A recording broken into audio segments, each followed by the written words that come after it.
રાજકોટ જિલ્લાના ધોરાજીના ભોળા ગામની ફોરેસ્ટ વિભાગની હદમાંથી ગાંડા બાવળના લાકડાનો જથ્થા સાથે વાહન પકડી પાડતું ફોરેસ્ટ વિભાગ. ધોરાજીના ભોળા ગામમાં ભોળા નર્સરી અને ફોરેસ્ટ વિભાગની હદમાં બેફામ રીતે ગાંડા બાવળના લાકડા કાપીને બારોબાર લાકડા વેચવાનું કારસ્તાન ચાલતું હોય, જ્યારે ફોરેસ્ટ ઓફિસર મેડિકલ લીવમાં હોવાથી તેનો ફાયદો લેવામાં આવતો હોય. ફોરેસ્ટ ઓફિસરને આ બાબતે અનેક વખત ફરિયાદ પણ આવી હોય. ફોરેસ્ટ ઓફિસર લીવ પૂરી કરીને હાજર થતાની સાથે જ ગાંડા બાવળનો જથ્થો પકડી પાડ્યો.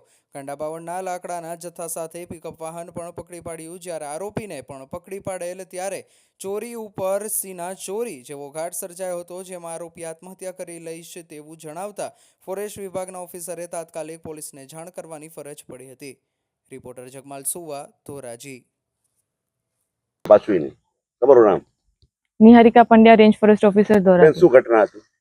ઘટના આજે બપોરના સમયે બાતમી મળેલ કે ભોળાથી છાડવાવદર જતા રોડ ઉપર ડાબી સાઈડ દેશી બાવળનું કટિંગ થઈ રહેલ છે, ત્યારે અમારા તરફથી રૂબરૂ જઈ અને તપાસ કરતા હકીકતમાં માલુમ પડેલ કે જીવણભાઈ પારગી મૂળ રહેવાસી ભોળાના જે વ્યક્તિ હતા એ અને તેમની સાથે બીજા 3 વ્યક્તિઓ તરફથી આ બોલેરો ગાડીમાં દેશી બાવળ તથા ગાંડો બાવળ બંને હતું અને જે લોકો કટિંગ કરી અને લઈ જઈ રહ્યા હતા ત્યારે રસ્તા ઉપરથી જ અમે તેમની અટક કરેલ હતી.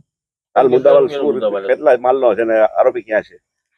મુદ્દામાલની કિંમત અંદાજે 10,000 રૂપિયા છે, તેમજ એની જે સાધન પકડેલું છે તેનું 4.5 થી 5 લાખ રૂપિયાની વેલ્યુ છે. હાલ ભલામણ માટેના કોઈ ફોનમાં ધાકધમકી આવે છે? ના, ધાકધમકી કે ભલામણ કોઈ પ્રકારની આવતી નથી. માત્ર ને માત્ર યોગ્ય કાર્યવાહી કરવા માટે જણાવવામાં આવે છે. આરોપી શું ધમકી આપતો હતો? આરોપીએ જ્યારે સ્ટાફે તેની અટકાયત કરી છે ત્યારે આરોપીએ એમ જણાવેલ કે જો મને આવી રીતે તમે અટકાયત કરશો તો હું સુસાઇડ કરી લઈશ, અથવા તો તમે યોગ્ય કાર્યવાહી કરવા માટે જ્યારે કાર્યવાહી કરવામાં આવી ત્યારે એણે એ કાર્યવાહીમાં ખલેલ પહોંચાડવા માટેનો પ્રયાસ કરેલ છે.